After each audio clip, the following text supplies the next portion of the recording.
কর্তব্য। যাবতীয় জননী মহামায়ার তপস্যা করার জন্য জনমানব শূন্য নির্জন স্থানে আগমন করতে চলেছে। আর এই হেন দক্ষরাজের অভিনয় ছড়িত পরিবেশ শোনা করে লাগাবে সুনাম ধন্যকারী ছড়িত শিল্পী সচিন কুমার মাহাতো।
এই নির্জন স্থানে আমি আমার আরাধ্যা দেবী মহামায়ার করিব আরাধন।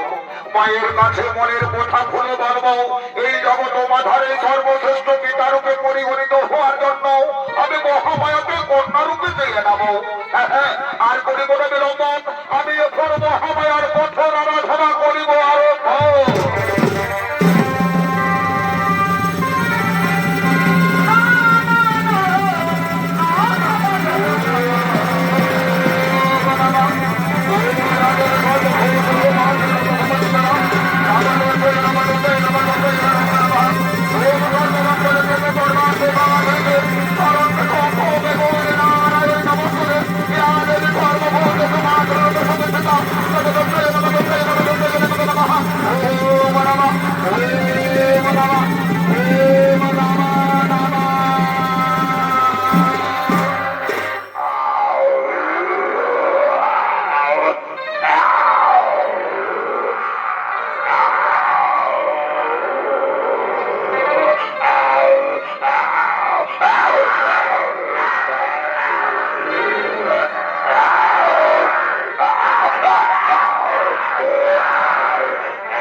কেউ জগৎ জননে মহামায়া আমার নাকে সারা দিয়ে কৃপা করে মম সম্মুখে দিয়াছেন দর্শন মাতা তাহলে এই অধমের শতকোটি প্রণাম করুন গ্রহণ মাগো এই অধমের শতকোটি প্রণাম রহিল তোমার চরণে তথাস্তু বলো কেন মনে সময় করেছ আরাধন কিংবা তোমার মনের বাচ্চা বলো আমি নিশ্চয়ই করিবে পুরাণ আমার জগৎ জননী মহামায়া আমার মনে বাসনা জেগেছে মানো এই জগৎ মাঝারি সর্বশ্রেষ্ঠ পিতারকে পরিগণিত হওয়ার জন্য আমি আপনারে কন্যারূপে পেতে চাই মা জননী একটি বর্ষ রাজা কন্যারূপে পেতে চাও তুমি আমাকে ঠিক আছে বাচ্চাও তোমার মনের বাচ্চা পূর্ণ করার জন্য কন্যারূপেই জন্ম নেব আমি তোমার ঘরে তুমি মনে রাখবে আমাকে কন্যারূপে পেয়ে কোনোদিনও অহংকার করো না বাবা নইলে তোমার অঘটন করতে পারে ওগো আমার জগৎ জননী মহামায়া আপনার এই আজ্ঞা আমি স্মরণে রাখবো বাবু আপনার এই আজ্ঞা আমি অক্ষরে অক্ষরে পালন করে যাবো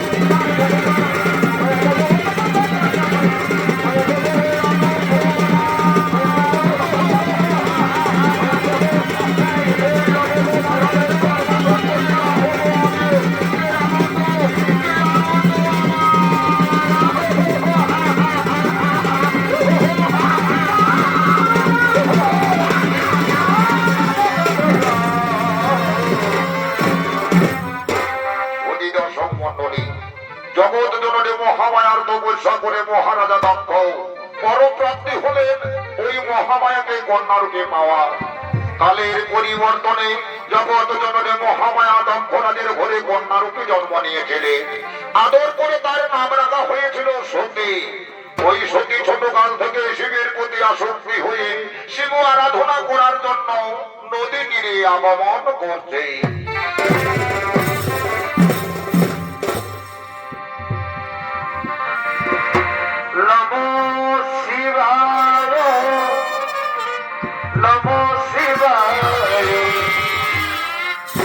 হরি হরি মহাদেব নম শিবায় নম শিবায় নম শিবায় হরি হরি মহাদেব নম শিবায়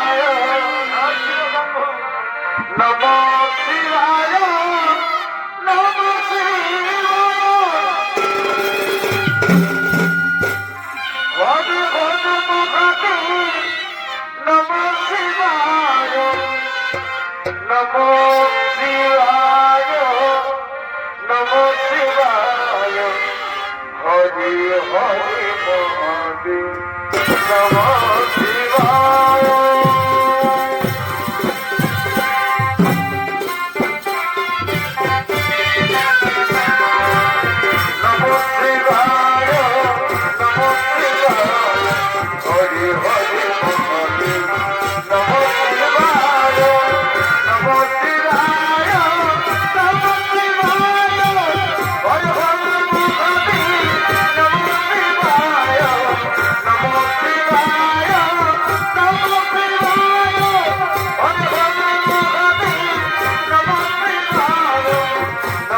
Hare Hare Mahadeva, Hare Hare Mahadeva.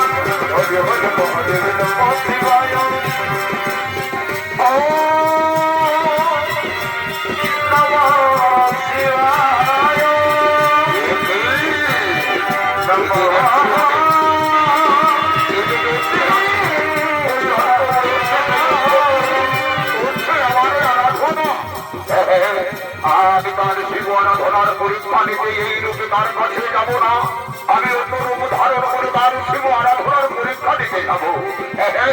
আমি অন্য রূপ ধারণ করে তার কাছে যাব।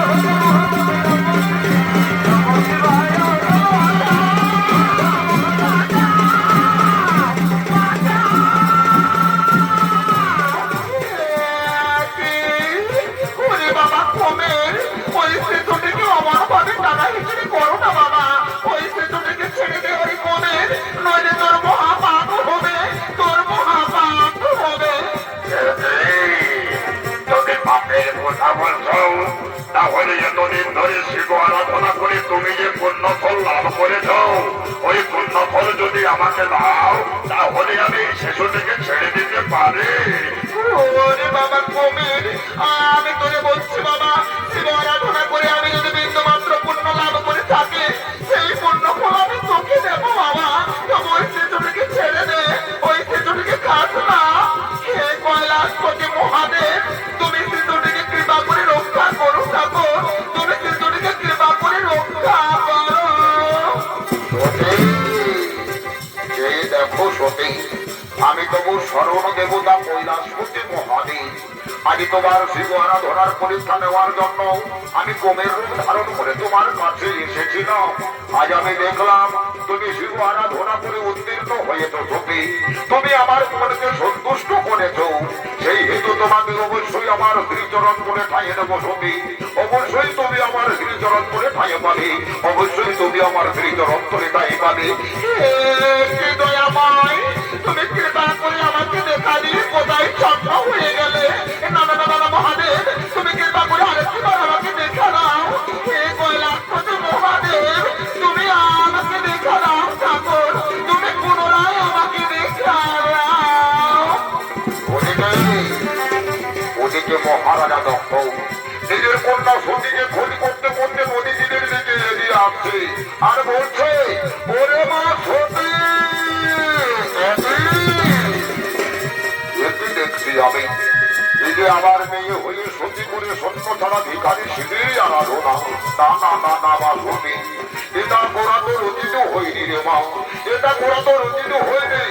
কিন্তু না, এই যে দেখছি আমার মেয়ে করে সত্য ছাড়া ভিখারি শিবেরই আরাধনা, এতে তো আমার মান সম্মান খুইয়ে যেতে পারে। তাই তো আমি আমার সতী কন্যার বিবাহ দেব স্বয়ংপুর সভার মাধ্যমে, তারপরে দেখবো ওই হতভাগা শিব আমাকে কি করতে পারে।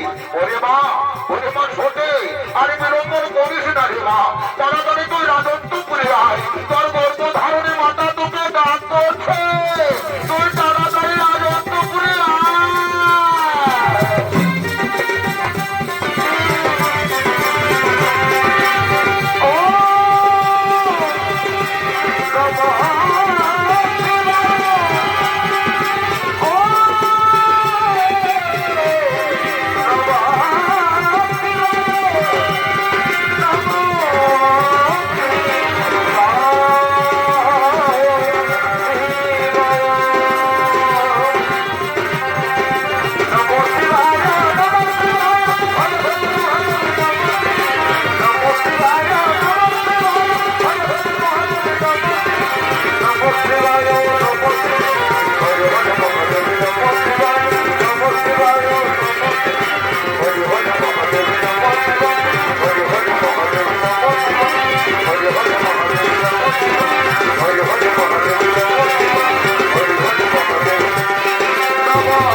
মন্ডলী। মহারাজা দক্ষ দেখলেন তার কন্যা সতী শিবের প্রতি আসক্তি হয়ে শিব আরাধনায় রত হয়েছিলেন, এতে তার মান সম্মান নষ্ট হয়ে যেতে পারে। তাই তো রাজার রাজ সম্মান বজায় রাখার জন্য সতীর বিবাহ দেওয়ার জন্য স্বয়ম্বর সভার করেছে আয়োজন। ওই স্বয়ম্বর সভায় দূর দূরান্ত থেকে রাজা ও রাজকুমারগণ দক্ষালয়ে আগমন করছে।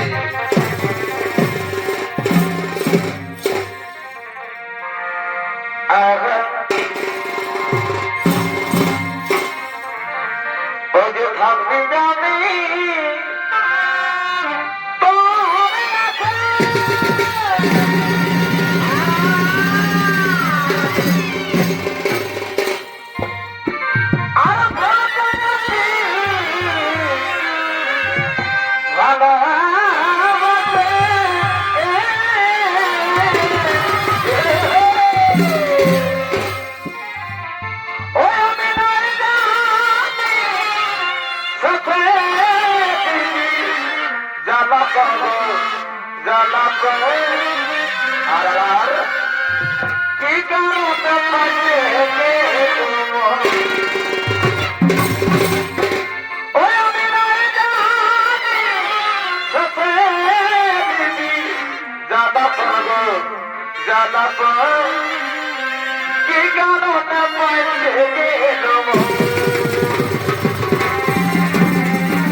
রাজা ও রাজপুত্রগণ সকলে একত্রিত হয়ে সতীর স্বয়ম্বর সভায় অংশগ্রহণ করার জন্য ধীরে ধীরে ধীরে ধীরে দক্ষালয়ে আগমন করতে চলেছে।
আগমনকারী বীর যোদ্ধা পরাক্রমী রাজা ও রাজপুত্রগণ এই সতীর্থ সভায় আগমন করার জন্য সকলকে জানাই অসংখ্য প্রীতি শুভেচ্ছা আন্তরিক অভিনন্দন। আমার কন্যা সুধীর সভার আয়োজনে এখন আমি মহা আনন্দিত হয়েছি। তাই আপনারা সকলে নিজের যা আসন গ্রহণ গ্রহণ এখনই আমার কন্যা সুধীর বড়মালা নিয়ে এই স্বয়ম্বর সভায় আগমন করবে।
তুমি আমাকে প্রমাণ করে দিও কুমার, আমি তোমার বলে বড়মালা দিতে পারবো না কুমার, তুমি আমাকে প্রমাণ করে দিও।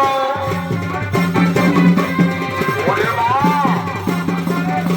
ওরে মা সত্যি একে বিলম্বন করছে রে মা, এমন ভাবে করি আর করিস না রে মা। ওই দিকে দিয়ে দেখলে মা দূর দূরান্ত থেকে রাজা রাজকুমার এসেছে রে মা, তুমি তাদের মধ্যেই একজনকে বড়মালা পরিয়ে দিয়ে আমাকে কলকাতায় গ্রস্ত বাবা হতে মুক্তি দিয়ে মা। ঠিক আছে বাবা, তাহলে আমি তাই করছি বাবা, তাহলে আমি তাই করছি।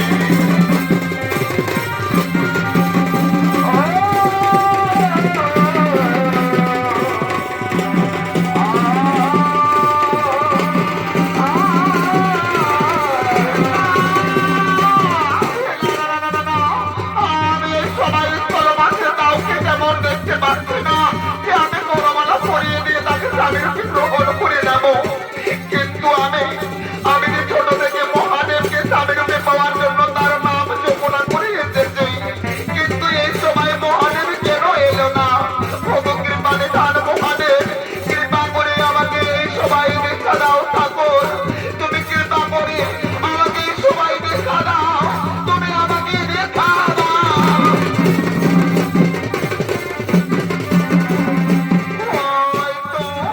ওই তো ভোলানাথ এই সবাই করেছে আগমন।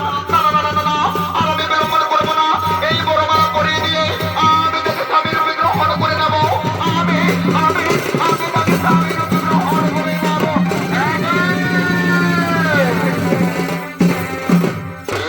মহারাজা দন্ত আপনার কন্যা শেষ পর্যন্ত ওই ভিখারি সৈন্য ছাড়া শিবের বলে মালা দিয়েছে। এই যদি আপনার বাসনা ছিল মহারাজ, তাহলে আমাদেরকে অপমানিত করার জন্য এখানে আমন্ত্রণ করেছেন কেন? শুনুন মহারাজা দন্ত, আপনার কন্যার এই অপকর্মের জন্য ধিক্কার জানাই আপনাকে, ধিক্কার জানাই আপনাকে।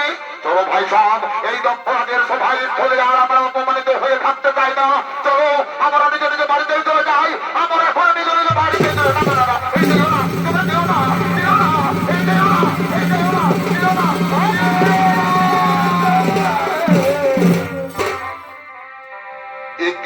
সতী, এ তুই আজ কি করতে কি করলি রে মা? আজ শত শত রাজা রাজকুমার থাকা সত্ত্বেও তাদের বলে তুই বড়মালা না দিয়ে ওই ভিখারি শিবের বলে বড়মালা পরিয়ে দিয়ে আমার মান সম্মানকে তুই মাটিতে মিশিয়ে দিলি রে মা। তুই আমার মান সম্মানকে মাটিতে মিশিয়ে দিলি। ওগো বাবা, তুমি আমাকে ক্ষমা করে দিও বাবা। আমি না জেনে না বুঝে এমন কাজ করেছি বাবা, তুমি আমাকে ক্ষমা করে দিও। ওরে মা সত্যি রে, তুই সে কথা বুঝবি না রে মা। তোকে কন্যা রূপে পাওয়ার জন্য আমি কত দেবতার কাছে মাথা ঠুকেছিলাম রে মা। তোকে কন্যা রূপে পাওয়ার জন্য আমি কত দেবী দেবীর কাছে মানত করেছিলাম রে মা। আজ যখন দেবতাদের কৃপায় আমি তোকে কন্যা রূপে পেলাম, ছোট থেকে লালিত পালিত করে সযত্নে বড় করে তুললাম, কিন্তু তুই এই বাবার কথা ভুলে গিয়ে কন্যা সুখের প্রয়াসে সভাই স্থল মাঝে ভিখারি শিবের বলে মালা দিয়ে তুই আমাকে ছোট করে দিলি রে মা। আজ সভা মাঝে আমার মান সম্মানকে তুই মাটিতে মিশিয়ে বাবা। হ্যাঁ, আমি যদি কোনো ভুল করে থাকি বাবা, তুমি আমাকে ক্ষমা করে দিও বাবা। তুমি আমাকে ক্ষমা করে দিও।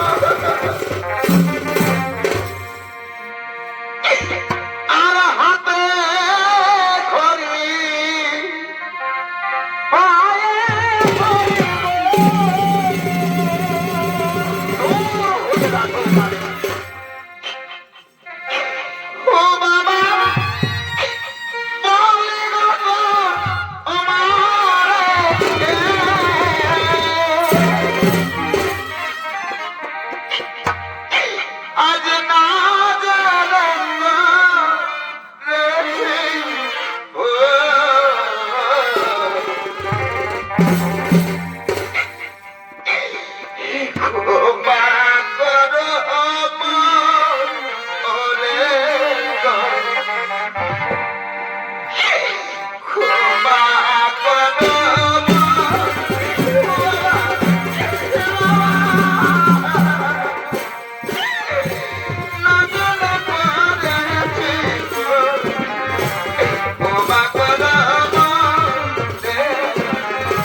তোকে আর কি বলবো রে মা। তুই এই সময় স্তরম আছে আমার কাছে, তুই আমার কাছে তুই আমাকে শেষ করে দিলি রে মা। এই সময় স্তরম আছে আমার মান সম্মানকে তুই মাটিতে মিশিয়ে দিলি রে মা। তবে শুনে থাকি রে মা, সবাই স্তরম আছে তুই যখন আমাকে বাবার মর্যাদা দিলিস না, আমিও তোকে বলছি রে মা, আজ হলে আমি তোর আর বাবা নই। তুই শোভা মাঝে আমাকে অপমান করার জন্য আজ হতে তোর সঙ্গে আমার বাবা মেয়ের সম্পর্ক ছিন্ন করে দিলাম রে মা।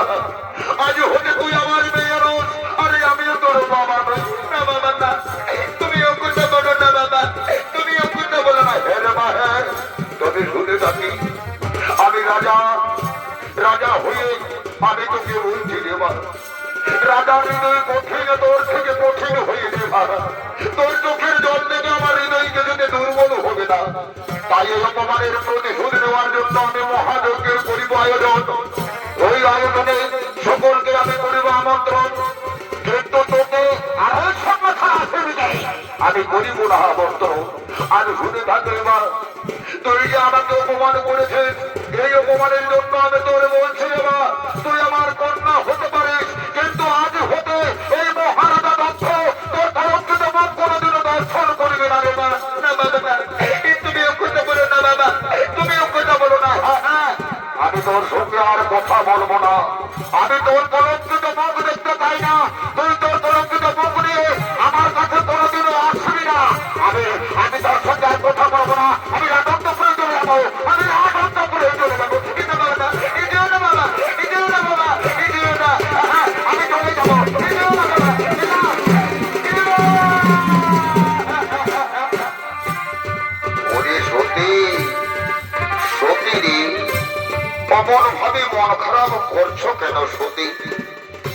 যখন আমাকে বড় মাল্য পরিয়ে দিয়ে আমাকে স্বামীর মর্যাদা দিয়েছ, আমি তোমাকে স্ত্রীর মর্যাদা দিয়ে আজ কৈলাসে নিয়ে যাব।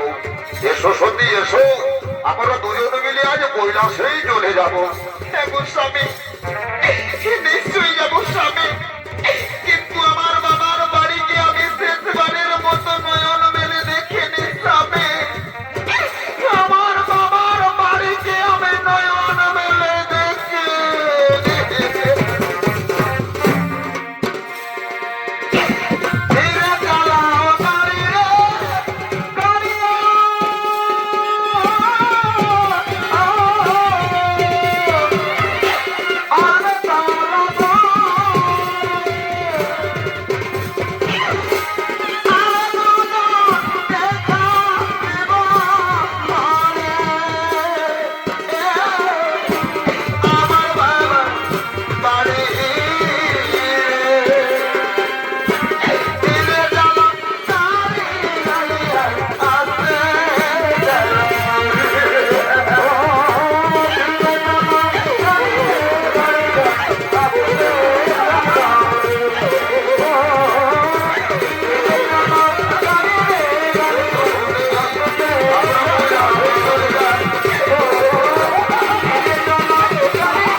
বাবা ভোলানাথ সতীকে সতীরকে স্ত্রী রূপে গ্রহণ করে নিয়ে কৈলাসে চলে গেলে মাস যায় বৎসর যায়।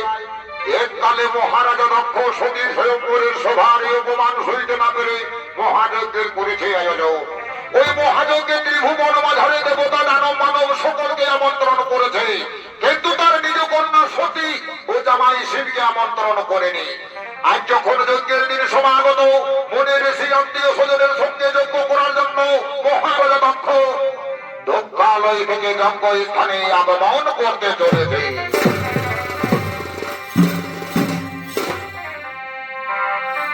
কথায় জলে ভুলে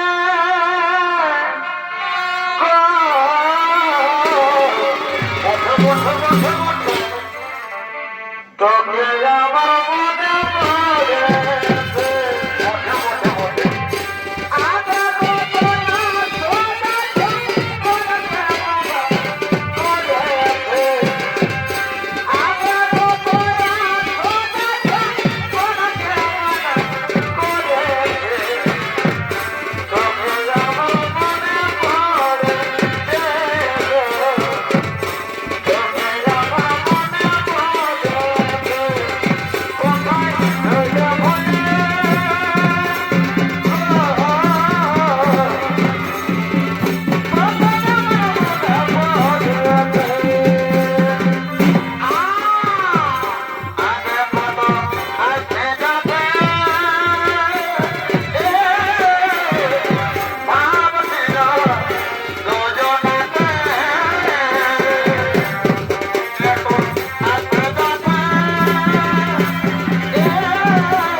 আর বিলম্ব করবেন না, তাড়াতাড়ি আমার মঙ্গল যজ্ঞ আরম্ভ করে দেন, তাড়াতাড়ি আমার মঙ্গল যজ্ঞ আরম্ভ করে দিন। আর তোমরাও শুনো আমার আত্মীয় স্বজনের দল, যাও এই যজ্ঞ স্থলের দ্বারে ভালোভাবে পাহারা দেবে, তবে দক্ষ রাখবে কেউ যেন যজ্ঞ স্থলে বাইরে থেকে প্রবেশ করতে না পারে। ঠিক আছে মহারাজ, আপনার আজ্ঞা করে করে পালন করে চলবো মহারাজ, আপনার আজ্ঞা মোরা যথাসম্ভব পালন করে চলবো। অহংকারী ঋষিগণ কেন করছেন বিনোদন, তাড়াতাড়ি মঙ্গল যজ্ঞ শুরু করে দেন, মঙ্গল যজ্ঞ শুরু করে দেন।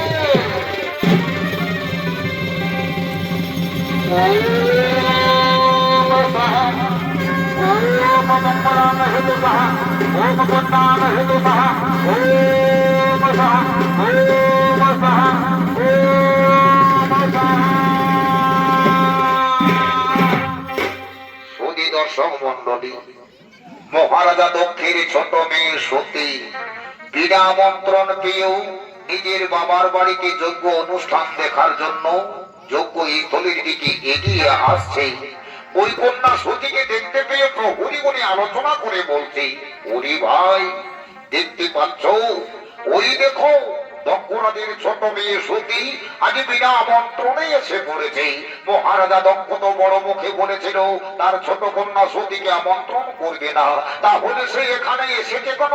ওরে ভাই তুমি জানো না, রাজার কথা বিশ্বাস করা যায় না, সে নিশ্চয়ই ভিতরে ভিতরে তাকে আমন্ত্রণ করেছে, নতুবা সে আসবে কেন? ঠিকই বলেছ ভাই, কিন্তু আমরা যে প্রহরীর দায়িত্ব পালন করতে হলে এই সংবাদ মহারাজা দক্ষের কাছে পৌঁছে দিতেই হবে। তাই চলো ভাই চলো, এই কথা আমরা মহারাজা দক্ষের কাছে পৌঁছে দেব।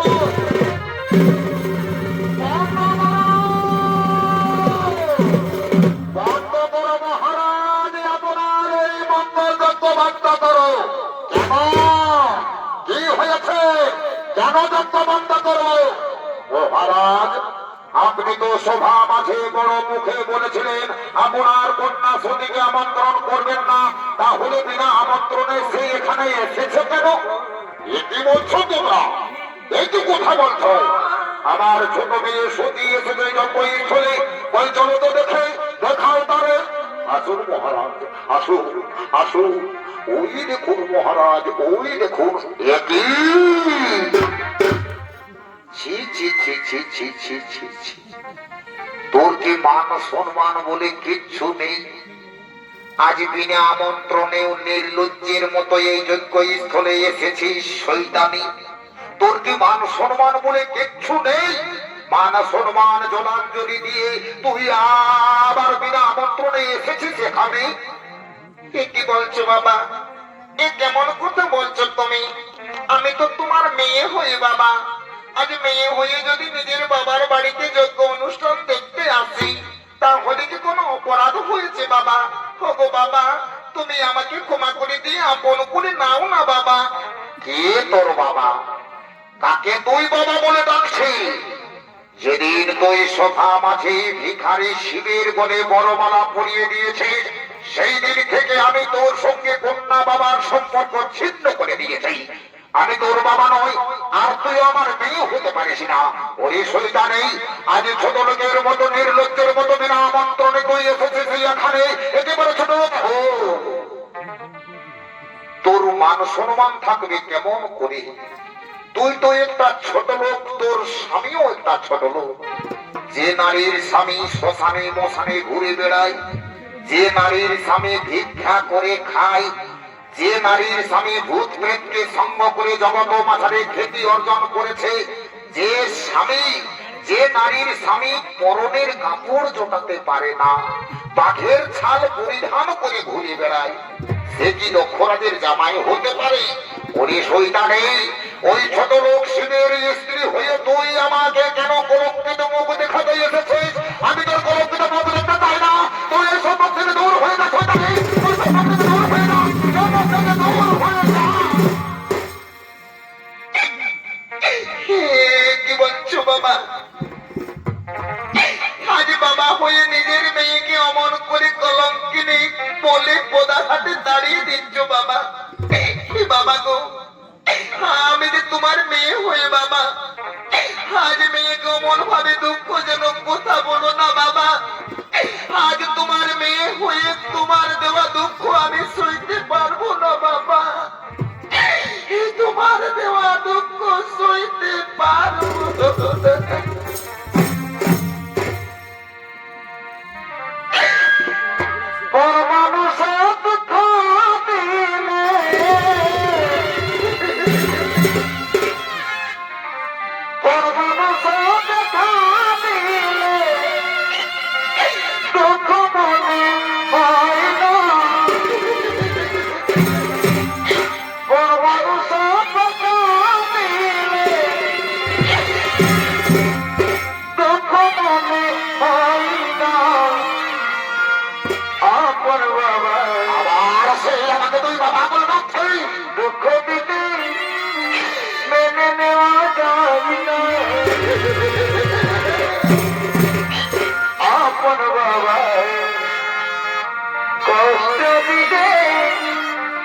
আমি তোকে বলছি তো নিজের কন্যা বলে মানে না।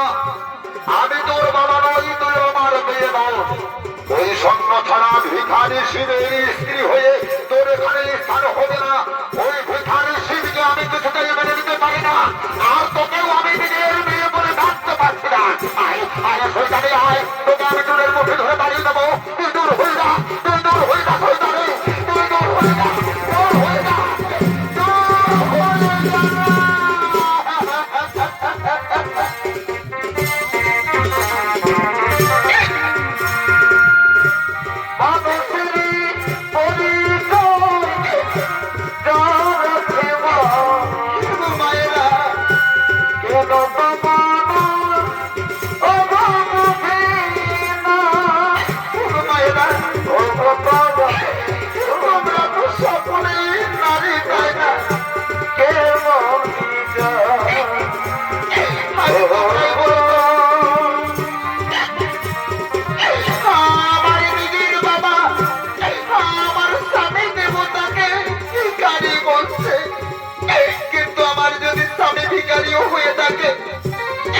আমার স্বামী যদি পরনের কাপড় জোটাতেও না পারে, আমার স্বামী যদি চাই বস্তু গায়ে মাখে, তবু তো আমার স্বামী তাই না। আর স্বামী হলো নারীর কাছে দেবতার থেকেও বড়। আজ সেই নিজের স্বামীকে আমার বাবা অপবাদ দিচ্ছে ভিখারি বলে। ভগবানেরা, আজ যে স্বামীর জন্য আমি হাতের সাদা সিঁদুর সিঁদুর পেয়েছি, সেই স্বামীর অপমান আমি কেমন করে সইব বলো? তোমরা বলো না, তোমরা আমাকে বলে।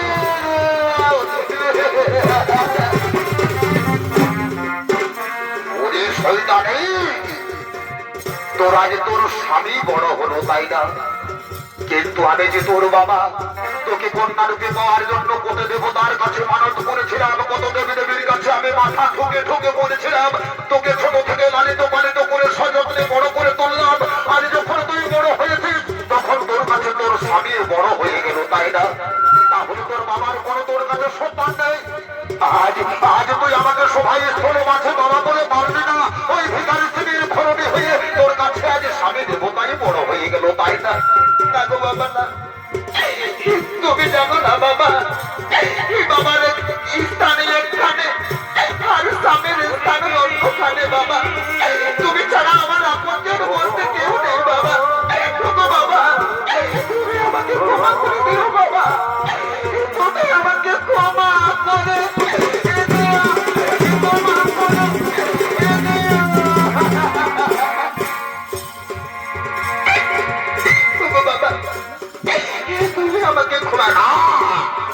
আমি তোকে ক্ষমা করতে পারবো না বলছি না, আমি তোকে ক্ষমা করতে পারবো না বাবা। এই নারীগুলি জন্ম নিয়ে দুঃখ ছাড়া আর আমি কিছুই পেলাম না বাবা। ছোট থেকে বাবার এই অধীনে জীবন কাটতে হয়। আর বিবাহ হয়ে যাওয়ার পরে নারীকে স্বামীর ঘরে চাকরানির মতো থাকতে হয়। আর পুত্র সন্তান বড় হয়ে গেলে পুত্রের অধীনে বাকি জীবনটা একেবারে অধীনত হয়ে কাটতে।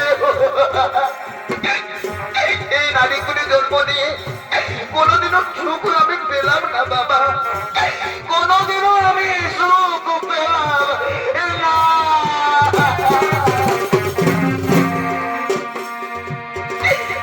নারী কুলে জানে যুগে নারী বড় যত ভাবে জানে যুগে নারী বড় মত ভাবে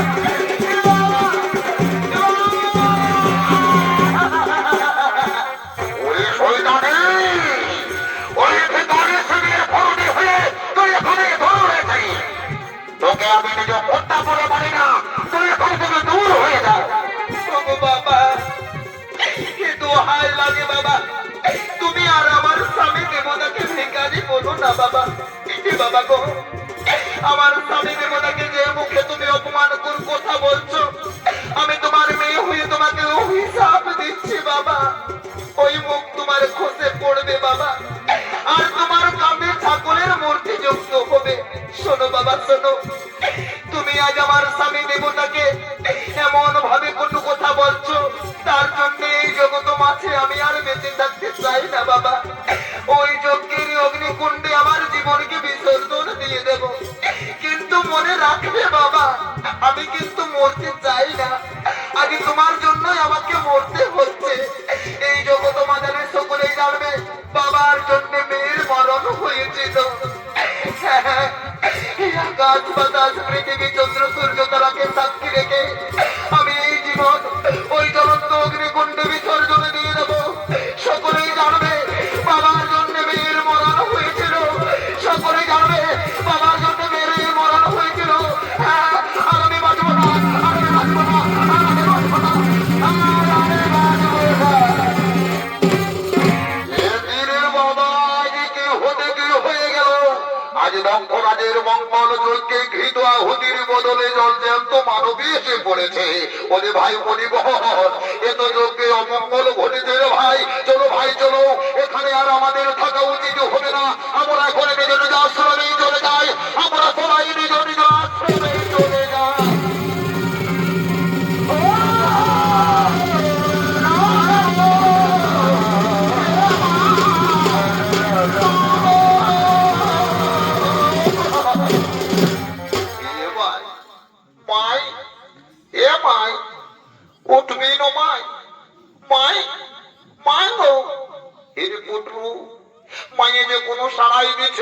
বাবু। এ মাই, আজ কত আশা করে তোর সঙ্গে তোর বাপের বাড়িতে আমি মাই যজ্ঞ অনুষ্ঠান দেখার জন্যে, আর তুই আসে নিয়ে এমন ঘুমাই নিয়েছিস, কোনো সারাই দিচ্ছিস নাই। উঠবো মাই, মাই, এ মাই। এ বাবু, মাই যে আর উঠছে নাই রে। কি হইল কি না হয়েছে কোনো বুঝতেই পারছে নাই রে বাবু। শোনা চল রে বাবু, চল আজ যার জিনিস মোটে তাকে ডাকে নিয়ে আনবো রে বাবু। কোথায় কোথায় ও বাবা ভোলানাথ, তাড়াতাড়ি তুমি এসো বাবা ভোলানাথ। সতী, সতী, একটি সতী অমন ভাবে মাটিতে পড়ে রয়েছে কেন সতী? সতী, তুমি আমার সঙ্গে কথা বলো সতী। কি সতী যে আমার সঙ্গে কথা বলছে না, তাহলে কি হয়েছে সতী? আমাকে দেখতে হবে, আমাকে দেখতে হবে, আমাকে দেখতে হবে। কি দেখছি আমি? আজ সতীর সারা শরীর যেমন বরফের মতো ঠান্ডা অনুভব হচ্ছে। আজ সতীর সারা দেহ যেন একেবারে শীতল বলে অনুভব হচ্ছে। তাহলে কি সতী? দাঁড়া দাঁড়া, এ হতে পারে না, এ হতে পারে না। ওরে সতী, তুই আমার সঙ্গে কথা বল রে সতী, তুই আমার সঙ্গে কথা বল। ওরে সতী,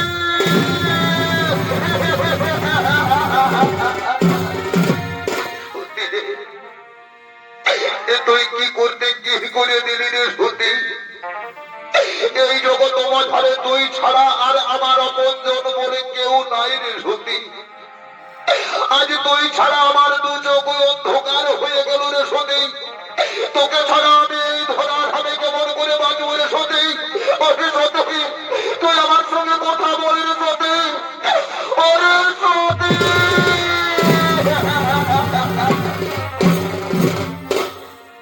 আর শেষের দিনে সেজন দিনে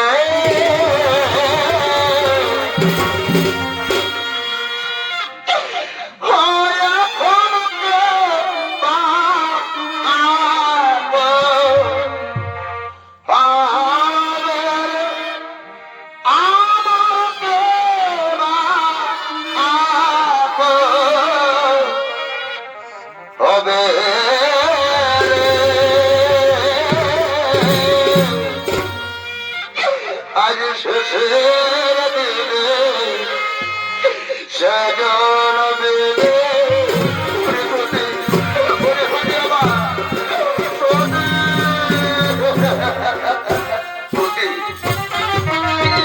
তুই আবার ঝুঁকি কথা বলবি, তুই আবার ঝুঁকি কথা ওরে ঝুঁকি।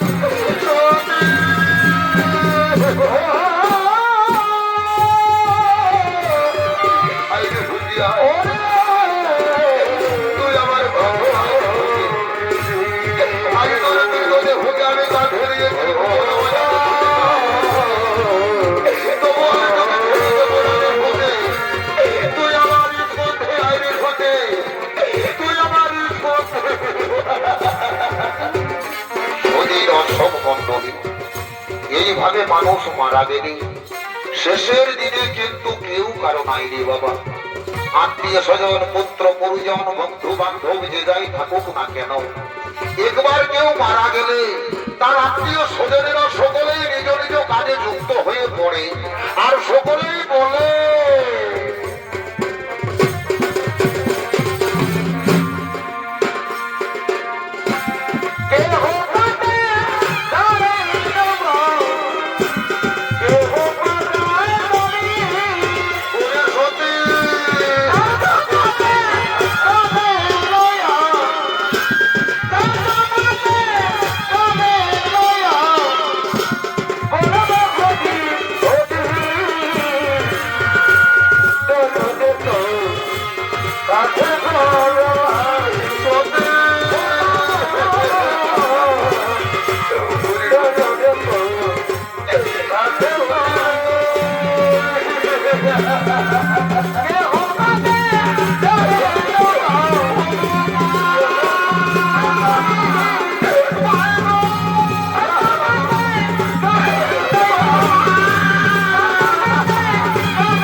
নিত্যপ্রেমী দর্শক মন্ডলী, এতক্ষণে ওস্তাদ প্রসঞ্জিৎ কালীন তীর্থ সম্প্রদায়ের পক্ষ থেকে দ্বিতীয় পালা করিলাম সমাপন। নমস্কার, জয় শিব শম্ভু, জোহার, রাধে রাধে।